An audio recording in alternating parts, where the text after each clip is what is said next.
Welcome back to BCN news. CM Jaganmohan Reddy గత ఎన్నికల్లో నెరవేర్చని హామీలపై charge sheet విడుదల చేస్తున్నామని పులివెందుల అసెంబ్లీ నియోజకవర్గ టీడీపీ అభ్యర్థి బీటెక్ రవి తెలిపారు. కడపలోని టీడీపీ పొలిట్ బ్యూరో సభ్యులు శ్రీనివాసులు రెడ్డి కార్యాలయంలో ఏర్పాటు చేసిన మీడియా సమావేశంలో ఆయన మాట్లాడారు. సీఎం జగన్ ఆస్తులు 750 కోట్లు అయితే తన అఫిడవిట్ ప్రకారం తన ఆస్తులు కేవలం 80 లక్షలు మాత్రమే అని తెలిపారు. జగన్ ప్రతిసారి ఎన్నికల్లో పేదలకు పెత్తందారులకు పోటీ అని చెబుతుంటారని, ఆయన చెప్పినట్లు ఇక్కడ పేదలు ఎవరో తెలపాలని ప్రశ్నించారు. పులివెందుల నియోజకవర్గం ప్రజలకు అన్నీ తెలుసని, మద్యం డబ్బులతో మనుషుల్ని నామినేషన్కు పిలిపించుకున్న సీఎం నైతిక బాధ్యత వహించాలని హితవు పలికారు. నిన్న జగన్మోహన్ రెడ్డి గారు కూడా పులివెందుల్లో నామినేషన్ వేశారు. ఒక్కసారి ఆయన అఫిడవిట్ చూస్తే ఆయన అఫీషియల్గా చూపించింది వచ్చేసి దాదాపు 750 కోట్లు, అంటే వాళ్ళ కుటుంబం అంతా. ఆయన అంతకుముందు గతంలో కానీ అనేక సందర్భాల్లో ఏం చెప్పాడంటే, ఆయన క్యాప్షన్ వచ్చేసి ఈ రాష్ట్రంలో జరిగే ఎన్నికల సమరంలో ఒక పేదవాడికి పెత్తందారుడికి యుద్ధం జరుగుతూ ఉంది, మీరంతా కూడా పేదవాళ్ళ సైడ్ ఉండాలి అనేటువంటి క్యాప్షన్ మొత్తం, అంటే ఎక్కడ చూసినా పోస్టర్స్లో పేదవాడికి పెత్తందారుడికి పోటీ అన్నట్టు, అంటే తెలుగుదేశం వాళ్ళు వచ్చేసి పెత్తందారులు అయినట్లు, ఆయన పేదవాడికి రిప్రజెంటేటివ్ అయినట్టు ఆయన మాట్లాడడం జరిగింది. అసలు రాష్ట్రంలో ఉండే పెత్తందారి వాళ్ళకే వచ్చేసి జగన్మోహన్ రెడ్డి ఒక రిప్రజెంటేటర్గా ఉంటూ ఆయన పేదవాడి సైడ్ ఉన్నట్లు మాట్లాడుతూ ఉన్నాడు. ప్రతి ఒక్క మీటింగ్స్లో కూడా ఒక పేదవాడికి పెత్తందారుడికి జరిగే ఈ యుద్ధంలో తర్వాత ప్రజలంతా కూడా పేదవాడి సైడు నేనుంటాను, నాకు సపోర్ట్ చేయమని అడుగుతూ వచ్చినాడు. ఈరోజు ఆయన అఫీషియల్ అఫిడవిట్ 750 కోట్లు దాదాపు ఉంది. ఆయన మీద పోటీ చేస్తున్న నా అఫిడవిట్ అంతా కూడా 70-80 లక్షల్లోనే ఉంది. అంటే ఇప్పుడు ఆయన ప్రకారమే, ఆయన చెప్పినట్లుగానే, అంటే ఇక్కడ పేదవాడు ఎవరు వచ్చేసి పెత్తందారుడు ఎవరు, ఒక్కసారి పులివెందుల ప్రజలు కానీ రాష్ట్ర ప్రజలు కూడా ఆలోచన చేయండి. ఆయన చెప్పినట్లుగానే పులివెందుల ప్రజలు ఆయన చెప్పినట్లే చేయండి.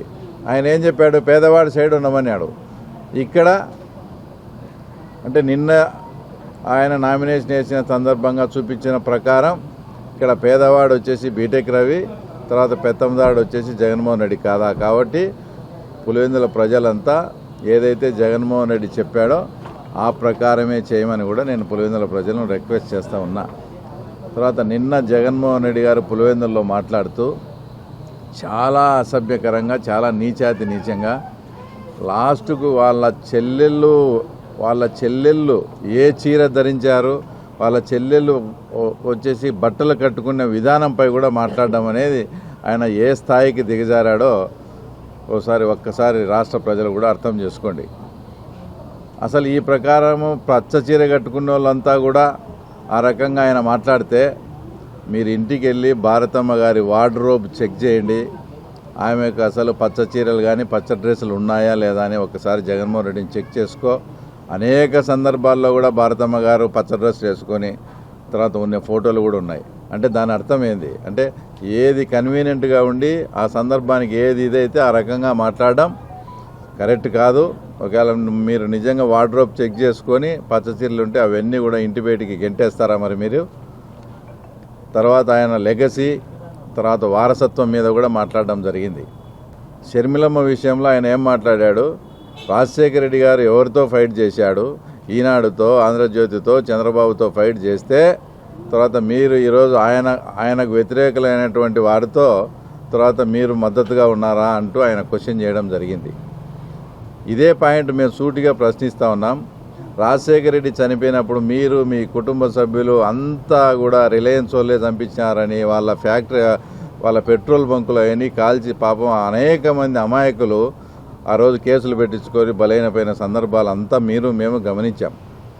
అదే జగన్మోహన్ రెడ్డి అధికార పార్టీలోకి వచ్చినాక అదే ముఖేష్ అంబానీని ఇంటికి పిలిపించుకొని వాళ్ళ రిప్రజెంటేటర్ అయినటువంటి పరిమళనత్వానికి మీరు రాజ్యసభ సీట్ ఇవ్వలేదా?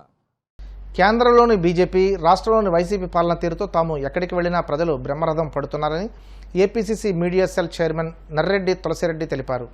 కడప నగరంలోని కాంగ్రెస్ పార్టీ కార్యాలయంలో ఏర్పాటు చేసిన మీడియా సమావేశంలో మాట్లాడుతూ కడప లోక్సభకు సంబంధించి అందరి సమక్షంలో నిర్వహించిన స్క్రూట్నీకి హాజరైనట్లు తెలిపారు. ఈ ఎన్నికల్లో మొత్తం 32 మంది అభ్యర్థులు 47 నామినేషన్లు వేశారని, అందులో సగం వరకు ఆమోదం పొందాయన్నారు. ఇటీవల తాను జిల్లాలతో పాటు ముఖ్యంగా పులివెందుల నియోజకవర్గంలో పర్యటిస్తే ప్రజలు విశేషంగా ఆదరిస్తున్నారని అన్నారు. సమాజంలో అన్ని వర్గాలు అటు బీజేపీ, ఇటు రాష్ట్రంలోని వైసీపీ, టీడీపీ, జనసేన పార్టీలకు బుద్ధి చెప్పేందుకు సిద్ధంగా ఉన్నారన్నారు. ఈ కార్యక్రమంలో కాంగ్రెస్ పార్టీ జిల్లా నాయకులు, పార్టీ అనుబంధ సంఘాల ప్రతినిధులు పాల్గొన్నారు. కడప కలెక్టరేట్లో జిల్లా కలెక్టర్, రిటర్నింగ్ ఆఫీసర్, కడప లోక్సభకు సంబంధించి వచ్చిన అప్లికేషన్స్ అన్నింటినీ అందరి సమక్షంలో క్యాండిడేట్స్, ప్రపోజర్స్ వాళ్ళ సమక్షంలో స్క్రూటినీ చేయడం జరిగింది. మొత్తం 32 మంది అభ్యర్థులు 47 అప్లికేషన్ చేశారు. అంటే కొందరు 2-3 అట్లా చేశారు. కాబట్టి అభ్యర్థులు దరఖాస్తు చేసిన వారు 32 మంది, వచ్చిన అప్లికేషన్స్ 47. దాంట్లో కొన్ని రిజెక్ట్ అయినాయి, కొన్ని యాక్సెప్ట్ అయినాయి. ఆ రిజెక్ట్ అయిన సంఖ్య మళ్ళీ ఎంచి చెప్తామని చెప్పారు. మా ముందర రిజెక్ట్ చేసి చెప్పారు, ఆ సంఖ్య చెప్పలేదు. దాదాపు సగం రిజెక్ట్ అయినాయి, సగము దాదాపు యాక్సెప్ట్ అయినాయి. ఆ యాక్సెప్ట్ అయిన దరఖాస్తు ఫామ్స్లో కాంగ్రెస్ పార్టీకి సంబంధించి వైఎస్ షర్మిలారెడ్డి గారు వారి అప్లికేషన్ వచ్చేసి యాక్సెప్ట్ చేయడం జరిగింది. మేము ఇటీవల జిల్లాలోని వివిధ నియోజకవర్గాల్లో తిరగడం జరిగింది. ప్రత్యేకించి పులివెందుల నియోజకవర్గంలో అటు పులివెందుల, చక్రాయపేట, వేంపల్లి, తొండూరు, లింగాల ఈ యొక్క మండలాల్లో విస్తృతంగా నేను, తర్వాత సునీతారెడ్డి గారు, శివప్రకాష్ రెడ్డి గారు, ధ్రువకుమార్ రెడ్డి గారు, మిగతా కాంగ్రెస్ నాయకులందరము విస్తృతంగా పర్యటించడం జరిగింది. అదేవిధంగా జిల్లాలోని మిగతా నియోజకవర్గాల్లో కూడా పర్యటించడం జరిగింది. ఎక్కడికి పోయినా ప్రజలు బ్రహ్మరథం పడుతున్నారు. అనూహ్యమైన స్పందన. మేము కూడా ఊహించలేదు ఇలాంటి స్పందన ఉంటుందని. ఏదో కొంత రాజశేఖర రెడ్డి గారి కూతురుగా కొంత డెఫినెట్గా కొంత అడ్వాంటేజ్ ఉంటుంది అని అనుకున్నాం. కానీ క్షేత్రస్థాయిలోకి పోతే మేము ఊహించిన దానికంటే 100 టైమ్స్ ఎక్కువగా స్పందన ఉంది. ఈ స్పందన చూస్తే కడప లోక్సభ అభ్యర్థిగా కడప లోక్సభకు వచ్చేసి షర్మిలారెడ్డి గారు ఖచ్చితంగా 3 లక్షల పైచులకు మెజార్టీతో గెలుపు తథ్యమని చెప్పేసి మాకు కనిపిస్తుంది. పులివెందుల్లోనే ఖచ్చితంగా మంచి మెజారిటీ, ఒక 30,000 నుండి 40,000 మెజారిటీ ఒక పులివెందులోనే వస్తుంది. ఓవరాల్గా జిల్లా మొత్తం మీద 3 లక్షల మెజారిటీ వస్తుందని చెప్పేసి మాకు పూర్తి నమ్మకం ఉంది. దీనికి అనేక కారణాలు. ఒకటేమి కేంద్రంలో బీజేపీ వైఫల్యాలు, రాష్ట్రంలో జగన్ పార్టీ వైఫల్యాలు. మూడవది బీజేపీ చేతిలో రాష్ట్రానికి చెందినటువంటి ప్రాంతీయ పార్టీలు, అటు జగన్ పార్టీ కానీ, తెలుగుదేశం పార్టీ కానీ, జనసేన కానీ, ఇవన్నీ బీజేపీ చేతిలో కీలుబొమ్మలు, కబాలీలు, కట్టు బానిసలు అనేది ప్రజలు మాకంటే ముందే వాళ్ళు చెప్తున్నారు. బీజేపీ అంటేనే మేము బీజేపీ అంటేనే వాళ్ళు చెప్తున్నారు. బి అంటే బాబు, జే అంటే జగన్, పి అంటే పవన్ అని మేము చెప్పకుండా వాళ్ళే చెప్తున్నారు. అంటే ఇది చాలా బలంగా పోయింది. కాబట్టి జగన్కు ఓటేసినా అది నరేంద్ర మోడీకి ఓటేసినట్లే, చంద్రబాబుకు ఓటేసినా నరేంద్ర మోడీకి ఓటేసినట్లే, పవన్ కళ్యాణ్కి ఓటేసినా నరేంద్ర మోడీకి ఓటేసినట్లే. పెన్షనర్లను జగన్ ప్రభుత్వం పూర్తిగా నిర్లక్ష్యం చేసిందని ఆంధ్ర పెన్షనర్స్ పార్టీ అధ్యక్షులు P Subbarayan, general secretary B Peddanna గౌడ్లు విమర్శించారు. కాకినాడలోని తెలుగుదేశం పార్టీ జిల్లా కార్యాలయంలో ఏర్పాటు చేసిన మీడియా సమావేశంలో పెన్షనర్స్ విజ్ఞతతో ఆలోచించి ఓటు వేయాలని కోరారు. ఏ ప్రభుత్వంలో చూడని విధంగా ఈ జగన్ ప్రభుత్వంలో పెన్షనర్స్ తీవ్ర ఇబ్బందులు ఎదుర్కొన్నారన్నారు. Andhra pensioners party TDP, Janasena, BJP కూటమికి సంపూర్ణ మద్దతు ఇస్తుందని తెలియజేశారు. ఈ సమావేశంలో పార్టీ కార్యదర్శి పి సత్యనారాయణమూర్తి, కోశాధికారి T Nagabhushanam, joint secretary K Venkateswararao పాల్గొన్నారు. భారతదేశ చరిత్రలో ఏ ముఖ్యమంత్రి చేయని విధంగా అప్రజాస్వామిక పరిపాలన ఈ రాష్ట్రంలో జరుగుతున్నారు. మేనిఫెస్టోలో ఉద్యోగ, ఉపాధ్యాయ, కార్మిక పెన్షన్లు ప్రజలకు ఎన్నో నవరత్నాలని చెప్పని, ఉద్యోగులకు సిపిఎస్ వచ్చిన వెంటనే వారం రోజుల్లో రద్దు చేస్తానని, మెరుగైన పిఆర్సీ ఇస్తానని, టైం టు టైం కరువు భత్యం మరీ ఇస్తానని, ధరలు తగ్గిస్తానని చెప్పి పదవి తగ్గించుకున్న తర్వాత వాటన్నింటినీ ఏ రోజు కూడా ఇంతవరకు అమలు చేయాలి. ఆయన చెప్తున్నాడు 99% నేను అమలు చేశానని. 1% మాత్రమే అమలు చేశాడు కానీ 99% ఆయన అమలు చేయలే. పిఆర్సీని అయితే పెద్ద మోసం చేసి ఉన్న పిఆర్సీని తగ్గించి, గతంలో ఇచ్చిన ముఖ్యమంత్రులు ఇచ్చిన పిఆర్సీ వాటిని తగ్గించి మాకు ఇవ్వాల్సిన 10%, 7%, 15%, 12% తగ్గించిన ముఖ్యమంత్రి ఎవరైనా ఉన్నారంటే భారతదేశ చరిత్రలో జగన్మోహన్ రెడ్డి గారే ఉన్నారు. మీరు ఈరోజు ల్యాండ్, స్టాండ్, మైను, వైను మొత్తం కబ్జా చేశారు. వారికి కావాల్సిన అన్యాయాలు దానంతా అప్పచెప్పేశారు. ఈరోజు మైనంతా, వైనంతా తన సొంత సారా సొంత బ్రాంతి తయారు చేసుకుని వాళ్ళే డిస్టరీస్ పెట్టుకొని దాని షాపుల్లో అమ్ముకుంటూ దానికి డిజిటల్ బిల్స్ లేవు, అసలు బిల్లు ఇవ్వరు. మరి ఆ డబ్బు దగ్గర పోతుంది అంటే అది అది ప్రభుత్వ ఖజానాకు అడ్డు రావడం లేదు, మొత్తం వాళ్ళ ఖజానాకు పోతుంది. ఇక్కడ ఎవరు కూడా పెట్టుబడులు పెట్టడానికి భయపడతారా? ఉన్న కంపెనీలు కూడా పోయినాయి. ఈరోజు అమర్రాజా ఫ్యాక్టరీ ఎంతో కొంతమంది ఉద్యోగులు పొందుతారు, దాంట్లో వాళ్ళు కూడా బయటకు వెళ్ళిపోయినారు. ఎక్కడ కూడా ఈరోజు ఉద్యోగులు డిఎస్సీ పెట్టేంత వరకు ఉద్యోగాలు ఎవరికి ఇవ్వలే. అదేదో వాళ్ళకు 5,000 రూపాయలతో వాలంటీర్లు ఇస్తే బీటెక్ ఎంటెక్ చదువుకున్న వాలంటీర్లు ఎంత వాళ్ళు అనుభవించారో చూడండి. కాబట్టి ఇటువంటి పరిస్థితులు ఈ రాష్ట్రంలో కొనసాగుతున్నాయి. చరిత్రలో ఎక్కడ కూడా ఇటువంటిది ఎక్కడ జరిగినది ఏ రాష్ట్రంలో ఎప్పుడో బీహార్లో జరిగిందంతా కానీ మరి అంతకన్నా ఘోరంగా ఈ రాష్ట్రం తయారైంది. అంగన్వాడీలు శ్రమ చేస్తే వాళ్ళని భయపెట్టించాడు, ఉపాధ్యాయులు శ్రమ చేస్తే వాళ్ళని భయపెట్టించాడు, ఉపాధ్యాయులు సారా షాపుల్లో కాపలా పెట్టాడు. మరి ఇంత దుర్మార్గమైన పాలన ఎక్కడ కూడా ఇంతవరకు భారతదేశ చరిత్రలో ఈ మనకు స్వాతంత్రం వచ్చిన తర్వాత కుదరలే. కాబట్టి మేము ఇంకోటి ఏం చెప్తున్నామంటే ఈ ప్రభుత్వాన్ని మనం నెక్స్ట్ కొనసాగిస్తే మన యొక్క డాక్యుమెంట్స్ కూడా మన యొక్క పత్రాలు, ఇళ్ల పత్రాలు, ఖాళీ స్థలాల పత్రాలు కూడా మనకు డూప్లికేట్ ఇచ్చేసి ఒరిజినల్ అనేది పెట్టుకుని వాటిని కూడా తాకట్టు పెట్టే ప్రమాదం ఉంది. కాబట్టి ప్రజలారా మేల్కొనండి. పశ్చిమ గోదావరి జిల్లా తాడేపల్లిగూడెం పట్టణంలోని పలు వార్డుల్లో జనసేన పార్టీ అభ్యర్థి బొలిశెట్టి శ్రీనివాస్ ఎన్నికల ప్రచారం నిర్వహించారు. TDP in-charge Valavala Babji, BJP in-charge Eethakotta Tataji తదితరులు పాల్గొన్నారు. పట్టణంలోని ఆయా వార్డుల్లో మాజీ వైస్ చైర్మన్ గొర్రెల శ్రీధర్ ఆధ్వర్యంలో ఘన స్వాగతం పలికారు. ఈ కార్యక్రమంలో పట్నాల రాంపండు, వర్ధనపల్లి కాశీ, పాలూరి వెంకటేశ్వరరావు తదితరులు పాల్గొని ఓట్లు అభ్యర్థించారు. అనంతరం టిడ్కో గృహ సముదాయంలో మార వెంకటేశ్వరరావు ఆధ్వర్యంలో ఆత్మీయ సమావేశం నిర్వహించగా 3 పార్టీల నుండి కార్యకర్తలు, నాయకులు విశేష సంఖ్యలో హాజరయ్యారు. తాడేపల్లి మూడు టౌన్గా ఉండాలని ఆలోచన చేసిన వ్యక్తి చంద్రబాబు నాయుడు గారు. మీకు ఎక్కడా కూడా అపార్ట్మెంట్ ఉన్న చోట కూడా ఇంత లైన్గా ట్రాన్స్ఫార్మర్ కానీ ఇలాంటి ఒకవేళ ఎత్తకేకి వచ్చినా సరే పడిపోయిన విధంగా ఎల్ఎన్టీకి ఇచ్చి డబ్బుకి లెక్క లేకుండా ఆ రోజు క్వాలిటీ ఆఫ్ వర్క్ చేసే అవకాశం మాకు వచ్చింది. నేను చంద్రబాబు నాయుడు గవర్నమెంట్లో నేను మున్సిపల్ చైర్మన్గా ఉన్నప్పుడు దీంట్లో ఒక మెంబర్ నేను ఎక్కడా కూడా రాజీ పడకుండా, ఎవరి దగ్గర లంచం తీసుకోకుండా, ఇప్పుడు ఎవరి వ్యక్తులని కూడా 1 రూపాయి కూడా ఆశించకుండా వాళ్ళకి ప్రయారిటీ ప్రకారం అన్ని ఎవరు అడిగిన వాళ్ళకి పాపం లేదని కూడా ఏం చేస్తుంది జరిగింది. చాలా మంది తాళాలు కూడా మాణిక్యాలరావు నేను ఆ రోజు ఉన్నటువంటి ఎమ్మెల్యేగా నేను ఉండగానే ఇక్కడ ఇది కూడా మీకు తాళాలు కూడా ఇచ్చాం.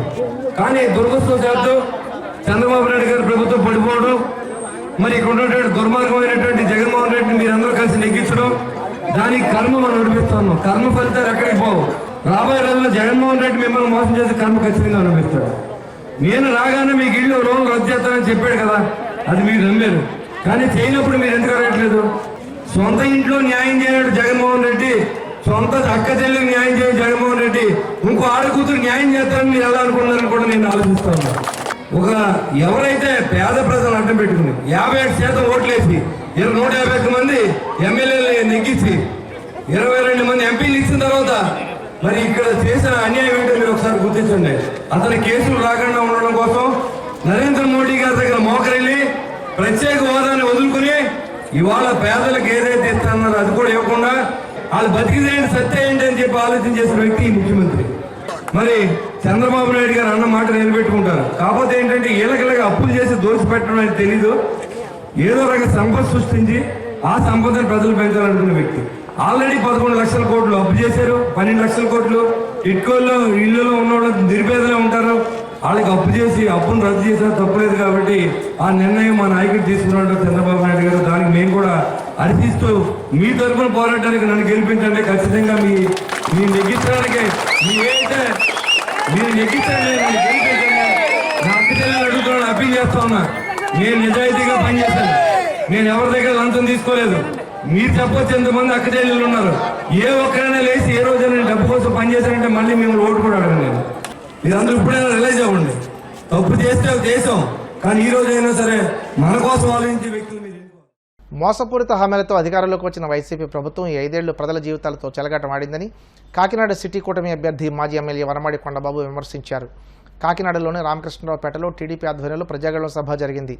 ఈ కార్యక్రమంలో Bannu and youth, Kiran and youth, Saireddy, Barla Srinivas వారి అనుచరులు పెద్ద సంఖ్యలో తరలివచ్చి తెలుగుదేశం పార్టీలో చేరారు. వారికి వనమాడి కొండబాబు పార్టీ కండువాలు వేసి ఆహ్వానించారు. ఈ సందర్భంగా జరిగిన సభలో మాజీ ఎమ్మెల్యే వనమాడి కొండబాబు మాట్లాడుతూ అభివృద్ధి సంక్షేమాన్ని విస్మరించి దోపిడీయే ధ్యేయంగా 5 ఏళ్ల కాలంగా పాలన సాగిందని విమర్శించారు. వైసీపీ అరాచక పాలనతో అన్ని వర్గాల ప్రజలు అన్ని రంగాలు ఆర్థికంగా కుదేలయ్యాయని అన్నారు. రాబోయే ఎన్నికల్లో తెలుగుదేశం, జనసేన, బీజేపీ కూటమి అధికారం చేపట్టవలసిన ఆవశ్యకత ఎంతైనా ఉందన్నారు. ఈ కార్యక్రమంలో కొవ్వూరు మాజీ ఎమ్మెల్యే, టీడీపీ ఎన్నికల పరిశీలకులు టీవీ రామారావు, పరిశీలకులు లక్ష్మీనారాయణ, మాజీ మేయర్ శంకర పావని, గుజ్జు, బాబు, గ్రంథి బాబ్జీ, తాజుద్దీన్, రెక్కలక్ష్మి, పొంగ బుజ్జి, బంగారు సత్యనారాయణ, సయ్యద్, పెద్ద సంఖ్యలో పార్టీ నాయకులు, జనసేన, బీజేపీ నాయకులు పాల్గొన్నారు. బలహీన వర్గాల సమస్యల గురించి తెలుసుకోవడం జరిగింది. అనేక ప్రాంతాల్లో ప్రజాగలం కార్యక్రమం ఏర్పాటు చేసి ప్రజల యొక్క ఏదైతే సమస్యలు ఉన్నాయో కూడా చెప్పుకునే అవకాశం ఇవ్వడం జరుగుతుంది. ఈ వేదిక 32 డివిజన్లో ఈ రోజు ఈ కార్యక్రమం పెట్టడానికి కూడా కారణం, ఈ రోజు ఇక్కడ కొంతమంది యువకులు గతంలో వైసీపీ పార్టీ పనిచేసాం, ఈ రోజు తెలుగుదేశం పార్టీలో మేము రావాలనుకుంటున్నాం, గతంలో చాలా నష్టపోయాం, వైసీపీ పార్టీ నమ్ముకుని ఎటువంటి అభివృద్ధి జరగలేదు, రేపు రాబోయేది తెలుగుదేశం పార్టీ, జనసేన, బీజేపీ కూటమి రాబోతుంది, మీరు ఎమ్మెల్యే కాబోతున్నారు, మీతో పాటు పనిచేస్తామని ఏదైతే ఈ రోజున జాయిన్ అవుతున్నారో వారందరూ కూడా ఈ వేదిక పెద్ద తరఫున మీ అందరి తరఫున మొట్టమొదటిగా నాయకుడు చంద్రబాబు తరఫున, పవన్ కళ్యాణ్ తరఫున అభినందన అభివృద్ధికి మారిపోయినటువంటి చంద్రబాబు నాయుడు గారిని సీఎం చేయాల్సినటువంటి బాధ్యత ఉంది. అలాంటి అభివృద్ధి చేసేటటువంటి వ్యక్తిని జైల్లో పెట్టినటువంటి ఘనత జగన్మోహన్ రెడ్డి ఒక్కరికే దక్కిందని చెప్పేసి అందరికీ కూడా తెలియజేస్తారు. జనసేన పార్టీ తెలుగుదేశానికి మద్దతు కలిసే పోటీ చేస్తుంది అని చెప్పేసి చెప్పడం జరిగింది. వార్తలు ముగించే ముందు ముఖ్యాంశాలు మరోసారి. తిరుపతి జిల్లా పొంగనూరులో మంత్రి పెద్దిరెడ్డి ఎన్నికల ప్రచారం. భారీ మెజార్టీతో వైసీపీ అభ్యర్థులను గెలిపించాలంటూ ఓటర్లకు విజ్ఞప్తి. మళ్లీ జగన్ను ముఖ్యమంత్రిగా చేద్దామన్న కాపు ఉద్యమ నేత ముద్రగడ. పేదల సంక్షేమానికి వైసీపీ అధికారంలోకి రావాలంటూ పిలుపు.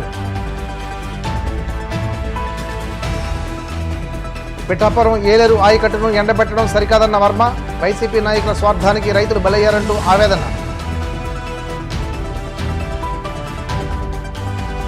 పెన్షనర్లను జగన్ ప్రభుత్వం మోసం చేసిందన్న ఆంధ్ర పెన్షనర్స్ పార్టీ అధ్యక్షులు సుబ్బరాయన్. చంద్రబాబుకే మద్దతు తెలపాలంటూ పిలుపు. ఈనాటి వార్తలు ఇంతటితో సమాప్తం. తిరిగి రేపు ఇదే సమయానికి ప్రసారమైన న్యూస్తో కలుసుకుందాం. నమస్కారం.